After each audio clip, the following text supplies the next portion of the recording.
Umarım önceki konuşmacılar sabah sinirinizi almıştır iyice. Birazınınkini almış. Peki, şöyle bir şey anlatacağım size. Bulmaca sevmiyorum. Ya hayatım boyunca da sevmedim. Böyle çok sıkıldım yani. Hiçbir zaman, yani şu 39 senedir yaşıyorum. Bir kere bile şu dergiyi veya gazeteyi açıp şunu çözmeyi deneyeyim falan diye hiç uğraşmadım. Çok sıkıldığım bir şey olduğunu zannediyordum ama büyüyünce yanıldım. Yanıldığımı anladım en azından. Çünkü yaptığım iş meğersem bulmacaymış. Bir fikir buluyorum. Bunu böyle espriyle paketliyorum, size gönderiyorum. İşte medya yoluyla bir şekilde, çeşitli iletişim araçlarıyla. Siz onu çözüyorsunuz ve çözerken biraz bana gülüyorsunuz, biraz da kendinize. Çünkü kendinize gülmenizin sebebi şu, o paketi açarken ne kadar hızlı açtım ve hemen anladım diye hoşunuza gidiyor ve gülmeye başlıyorsunuz. Aslında kendinizi sevdiğiniz için oluyor. Şimdi size benim de prezentasyonum var. Hazırladım. Ama şu aleti hayatımda ilk defa kullanacağım. Şimdi size o espriye giden yolları, kendi düşünce şekillerimden birkaç tanesini anlatacağım. En genellerini, klasiklerini, anlatabilecek durumda olanlarını anlatacağım. Olur mu?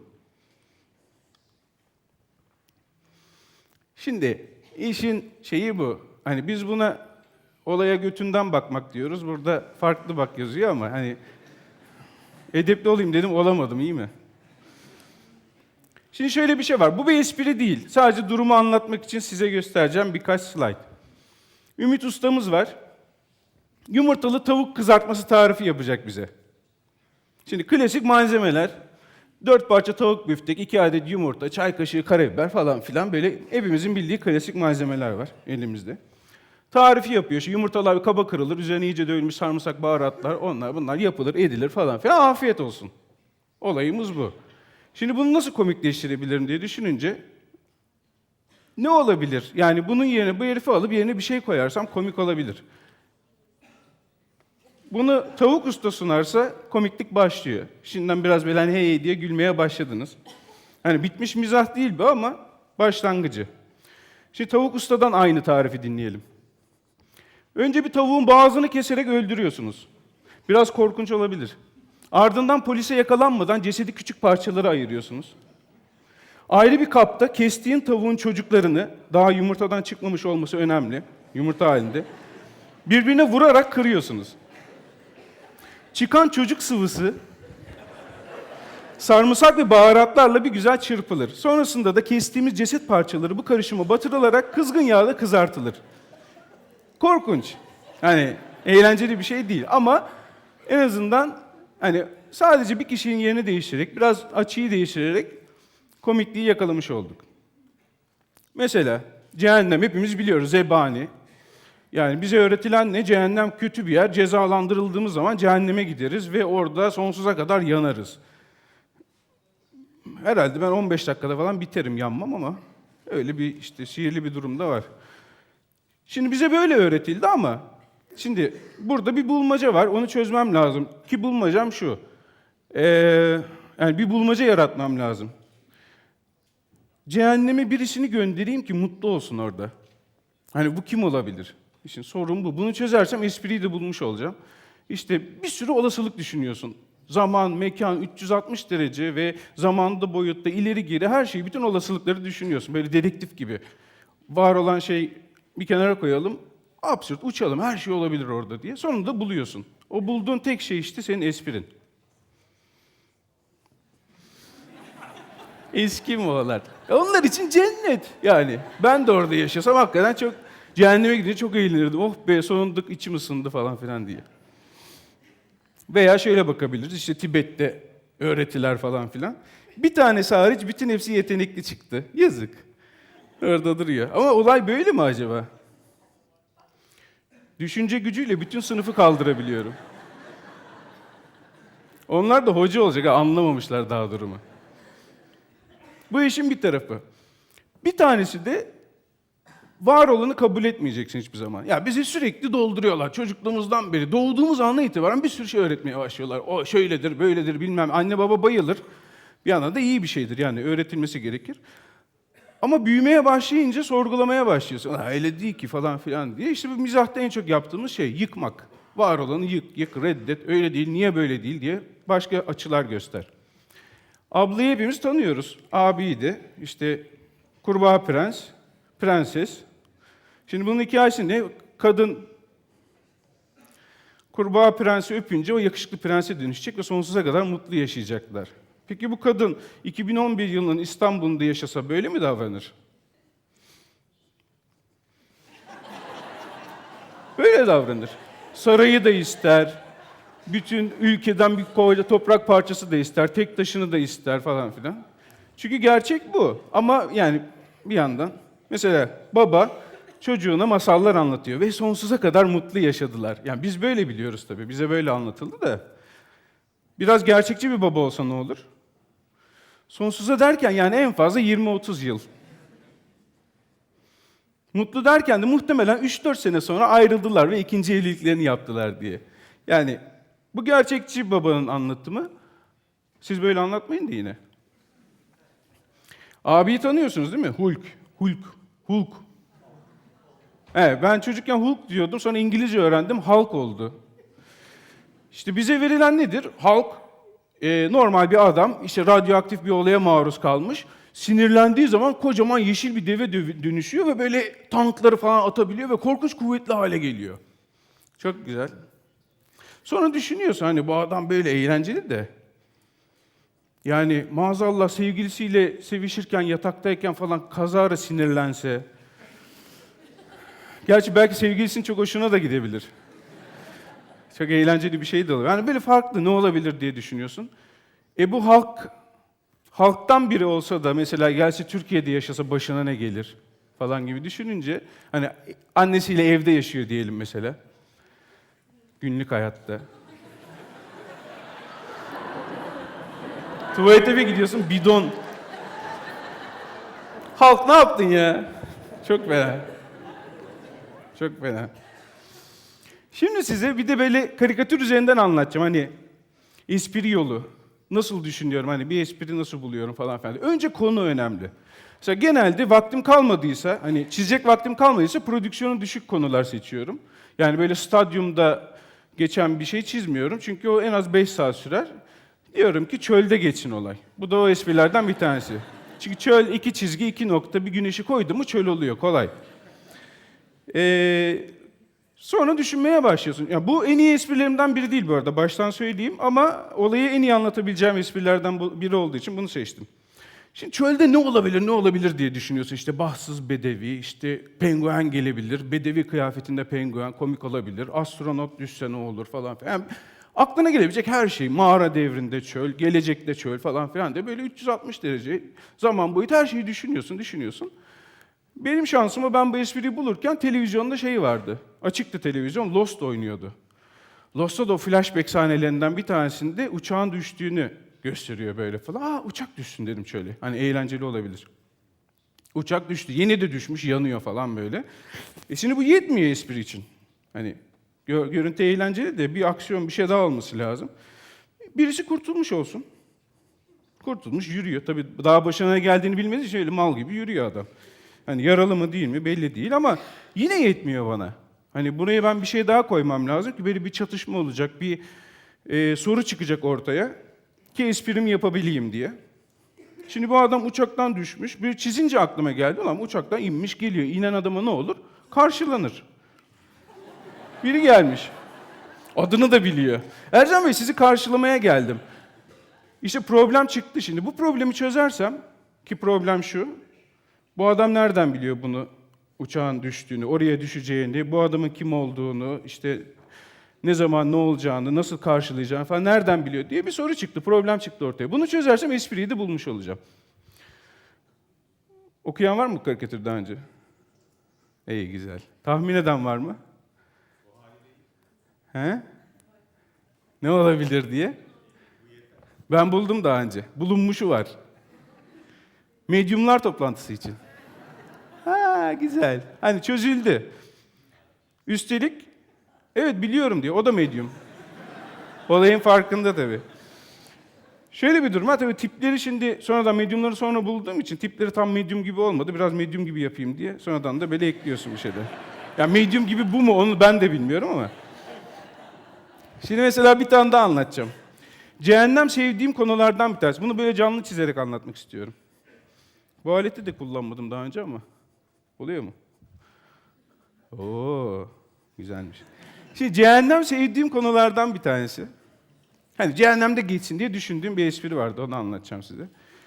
Şimdi cehennem deyince aklı klasikte bir zebani olması gerekiyor ki böyle o orada olacak olayı destekleyecek bir şey olsun diye.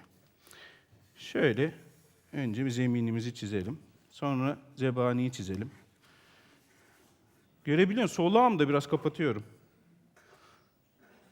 Şöyle olsun. Sivri dişleri var. Zebaniler cool olur genelde. Çünkü sürekli gelen bir şey ister falan filan ya böyle. Abi şöyle olur mu böyle. Daha serin bir yeri var mı buranın falan diye. İşte elinde Poseidon'un mızrağı diyelim. Hızlı çiziyorum şimdi. Normalde böyle çizmiyorum. Daha güzel çiziyorum. Haberiniz olsun. Ondan sonra kıçı var, göbeği var, keçi ayakları. Biz böyle çiziyoruz. Yani daha doğrusu böyle uydurduk işte. Ve o Poseidon'un şeyi gibi kuyruğu da var, göbeği de var, göbek delikleri de var, duruyor. Şimdi tabii biraz yansın ortalık. Eğlenceli. Şimdi bunun tek başına yetmiyor tabii bu yine. Buna bir şeyin olması lazım, birinin gelmesi lazım. Biri de, ya benim aklıma tabii hemen avukat geliyor. Yani önünde sonunda o kadar yalan söyleyen adamlar. Bir tane karikatürüm vardı daha önceden şeydi. Gidiyor zebaniye dikleniyor herif de ölmüş. Avukatımı istiyorum diye. O da gelir yakında diye zebani. Oradan aklıma geldi. Şimdi sorun çıkartmam gerekiyor ya bir şekilde. Evet buraya bir tane adam düşsün. Avukat olsun bu. Diyelim. Fark etmez. Başkası da olabilir. Belki öldüğünün farkında değil. Gelmiş oraya elinde laptopu, işikolik. Oturuyor diyelim. Hani öyle komik görüntü. Espriyi daha bulmadım.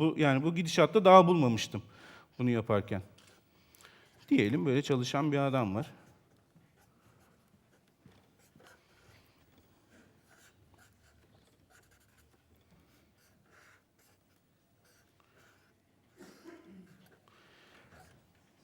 Laptop da nereden geliyorsa adama. Beraber ölmüşler. Diyelim. Şöyle, laptopu var. Tabii laptop olunca klasik hani laptopla bir yere gittiğin zaman ilk sorduğun soru şu ya. Abi wireless var mı diye.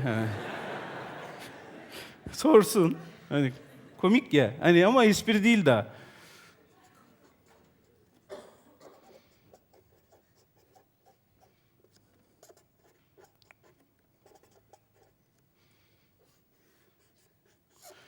Şimdi wireless var mı diye sordu. Bu yok dese tamam zebaniliğini yapmış olacak ama komik olmuyor. Hani evet oraya gitmiş bilgisayarla bilmem falan her şey malzeme her şey hazır ama wireless yok. Çok gıcık bir durum ya. Ama yeterince komik değil. Var desin. Var. Var hem de 300 megabit. Süper internet var. Yazalım. Hem de 300 megabit. Şimdi hani biraz komikleşti gibi ama iş iyiye gitti. Hani iyiye gidince komik olmuyor aslında. Bazen çok iyiye gidince komik olur ama şimdi bunu bozmam lazım. Ne olabilir diye düşündüm. Bunu bozacak. Sonra aklıma şu geldi. Bunu kapatacağım bir anda görün diye. Yoksa hakikaten esprinin içine edebilirim.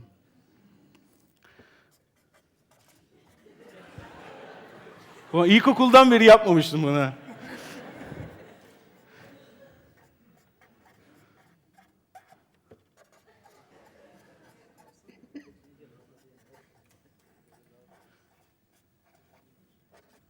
Görünüyor mu? Yapma ya. Şöyle kapatayım.